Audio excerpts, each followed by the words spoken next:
Bonjour, bienvenue dans cette vidéo. Aujourd'hui nous allons réaliser une petite carte. Donc je me suis lancé un petit défi. C'est de réaliser une carte avec des tampons que je n'utilisais jamais, que j'ai très peu utilisé. Donc je me suis très largement inspirée d'un tuto de Kay Kaltoff. Je vous mettrai le lien en description sous la vidéo.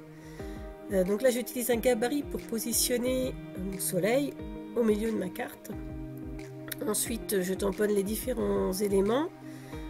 Donc, tous les éléments que j'ai utilisés viennent du set de tampons Kinda Eclectic de Stampin' Up. Et le sentiment vient du set de tampons Fabuleux Quatuor. Alors, ce sont des sets que j'ai depuis des années et des années. Et que je n'utilisais jamais. Donc, voilà, j'ai décidé de les ressortir aujourd'hui, de me lancer un petit défi. De réaliser une petite carte avec. Donc c'est vrai que je me suis très largement inspirée du tuto de Kay, mais j'ai fait quand même quelques petites différences si vous allez voir son tuto. D'ailleurs je vous recommande d'aller le voir si vous voulez les dimensions des différents papiers. Vous pouvez aller voir la vidéo de Kay Kaltoff qui explique ça très très bien. Donc là je tamponne mes petits papillons. Et je vais venir ensuite les découper à l'aide des perforatrices qui sont assorties. J'ai plus le nom des perfos en tête. Je ne saurais pas vous le dire. Je les ai plus en tête. Je les ai pas sous les yeux. Donc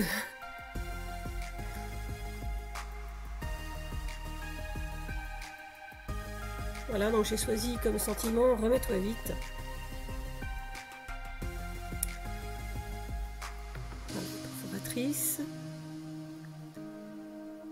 C'est ça qui est bien avec les tampons Stampin' Up, il y a toujours très souvent des perforatrices assorties.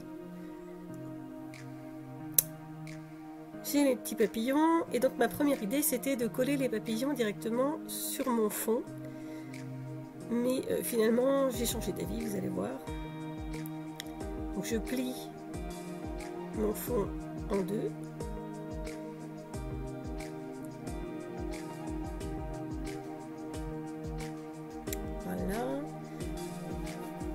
Et cette partie-là, en fait, je vais venir la coller par-dessus.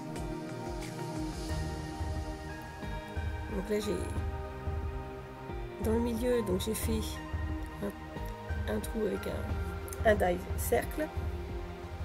Et je vais le positionner, vous voyez, comme ceci. Et donc ça va me faire une carte, pas une carte pop-up, mais une carte pop-out. Et en fait là je viens d'avoir une autre idée. Donc je suis partie chercher voilà, du fil de nylon. Et je vais venir suspendre mes petits papillons sur le fil de nylon. Là je regarde pour placer mes différents papillons. Finalement 2 ça va être suffisant.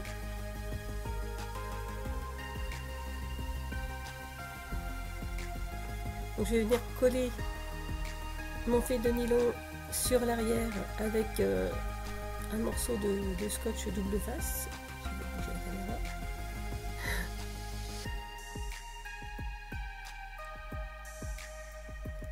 Donc je prends un petit morceau, voilà. J'ai positionné mon fil.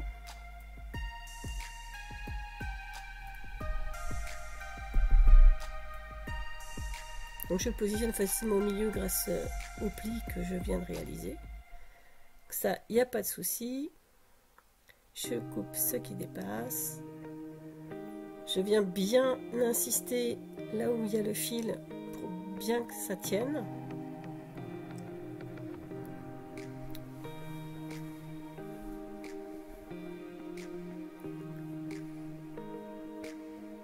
Voilà, là je vais revérifier mes plis.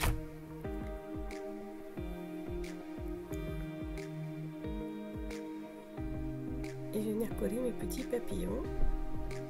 Donc je vais mettre la colle sur un papillon. Je vais venir positionner le fil de nylon par-dessus. Et je viens coller un deuxième petit papillon par-dessus le premier.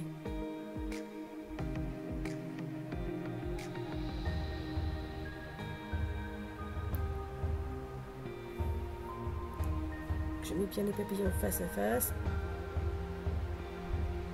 Et je viens faire pareil avec le deuxième papillon.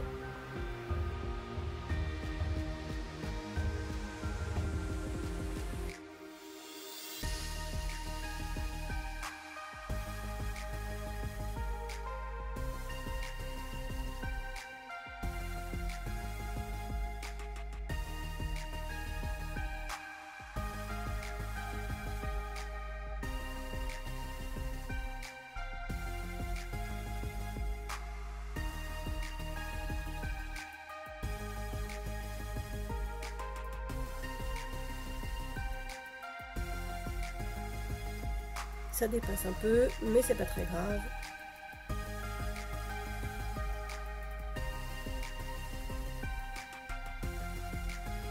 Voilà, maintenant je vais bien mettre du double face sur des côtés, alors uniquement sur les côtés extérieurs. Je mets pas de double face au milieu. Il faut que la partie du milieu reste libre pour que ça fasse justement l'effet pop-up.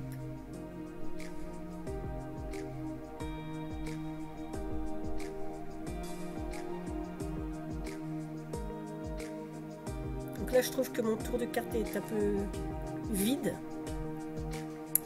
Donc je décide de venir tamponner mes différents éléments tout autour. Donc là je cherche un papier brouillon pour mettre en dessous.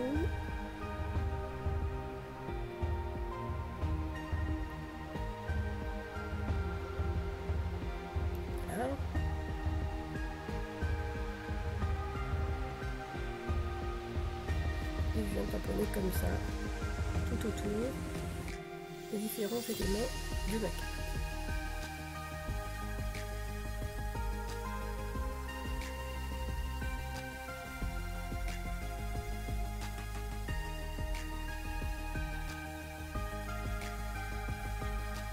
Voilà, ça me convient déjà beaucoup mieux. Quand je repositionne mon petit fond, ça va déjà mieux. Donc je réaligne correctement donc, le pli de mon fond de carte avec le pli de mon fond en couleur en fait.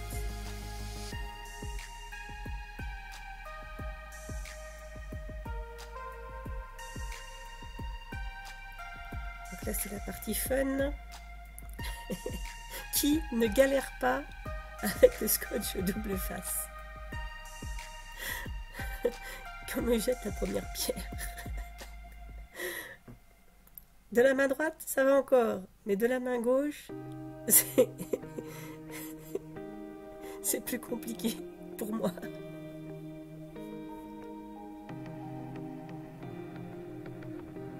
Voilà.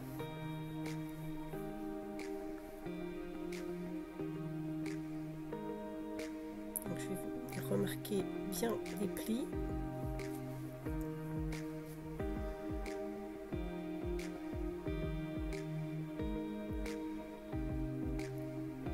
Je viens positionner le reste de mes petits papillons.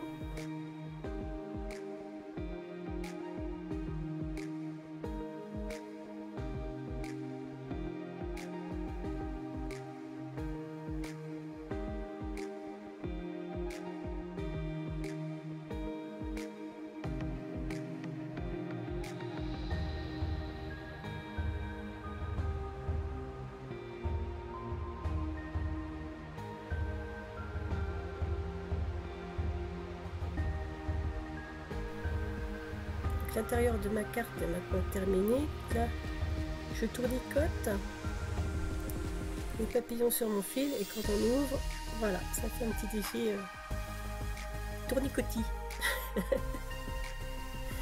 Alors là, même dilemme que tout à l'heure, je trouve que c'est trop blanc. Et donc je cherche un moyen de combler ce blanc.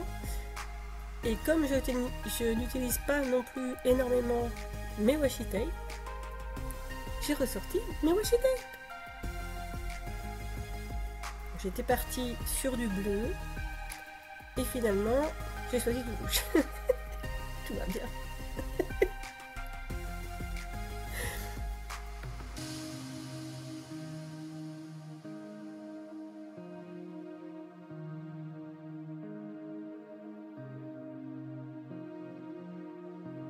Donc là, je vais venir prendre des mesures pour en fait mettre autant d'espacement à gauche à droite que en haut et en bas.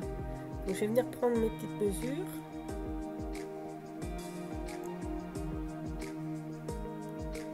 Je vais faire des marques en fait, voilà. Je fais des marques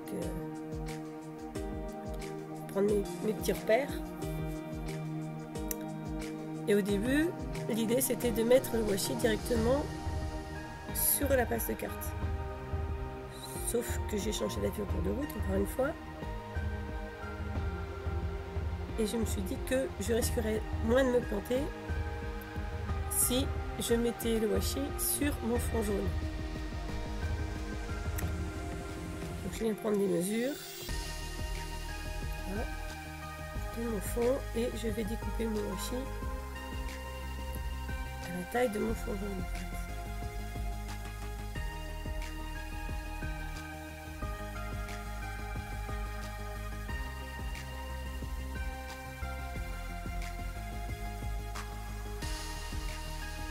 Et ensuite je le recoupe en deux, en sens de la longueur.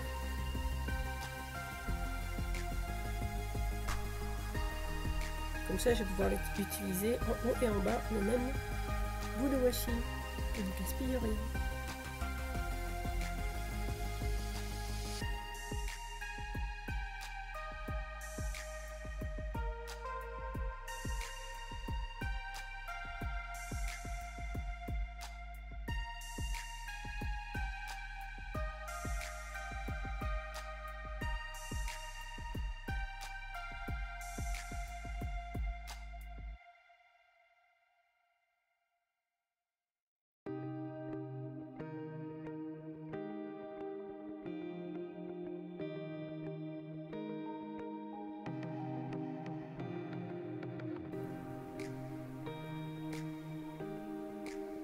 Donc je vais venir mettre un ruban double face par-dessus.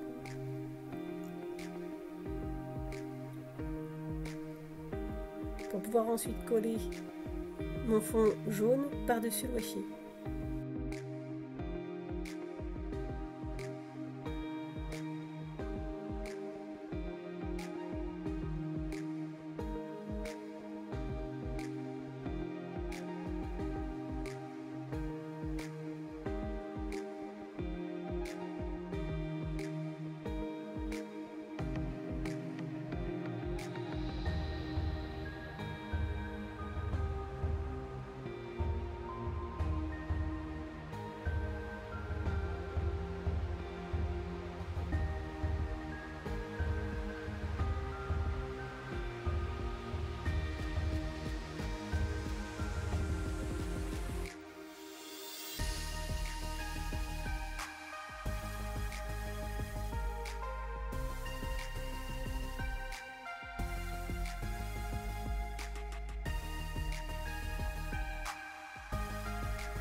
Ensuite, je mets du double face sur l'arrière.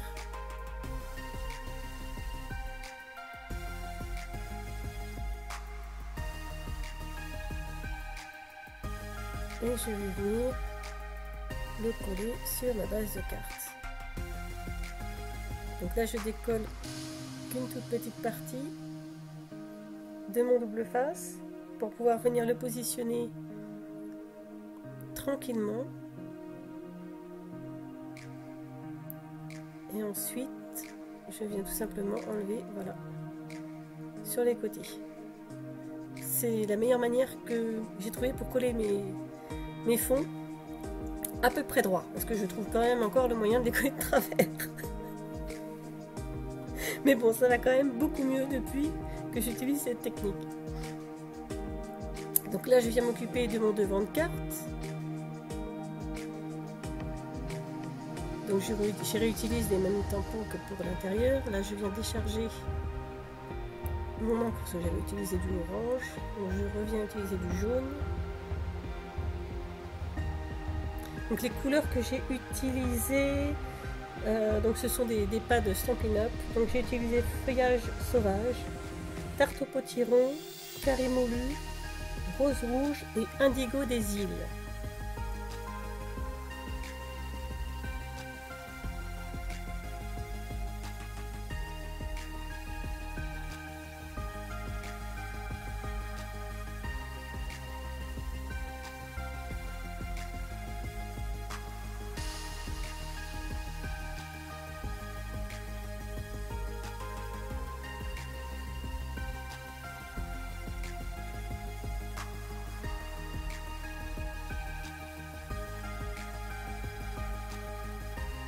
Donc je vais venir maintenant m'occuper de mon petit sentiment. Donc je vais le mater.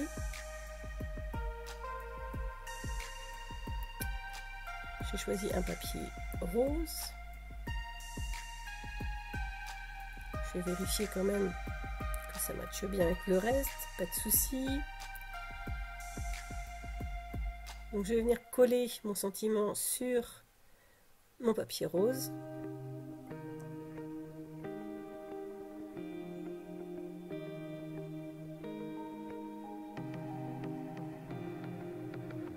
Voilà, et ensuite je vais venir découper au cutter autour. Ça c'est pareil, c'est le meilleur moyen pour moi de coller mon matage droit, parce que sinon c'est la cata à chaque fois. Je trouve toujours le moyen de, si je découpe le matage avant, je trouve toujours le moyen de le coller de travers. C'est plus fort que moi. C'est une catastrophe.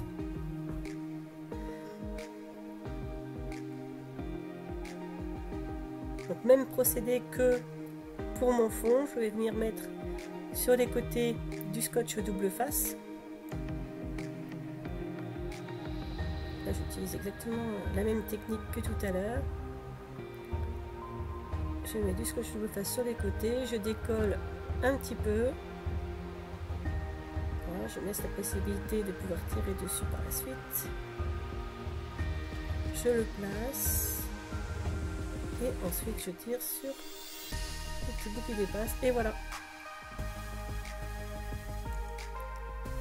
Alors là j'avais envie de mettre un petit peu de relief. Donc j'ai pris un peu de mousse 3D et je viens remettre un peu de colle derrière pour être sûr que ça tienne, parce que la mousse commence à être un peu fatiguée. Elle est un peu faiblarde.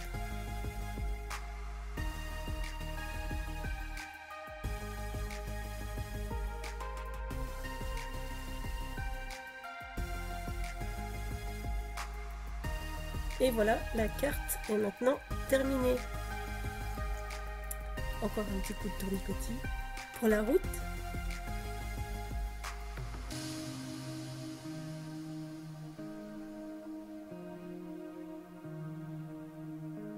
Voilà, j'espère que cette vidéo vous a plu. Je vous dis à la prochaine dans une nouvelle vidéo. Ciao, ciao!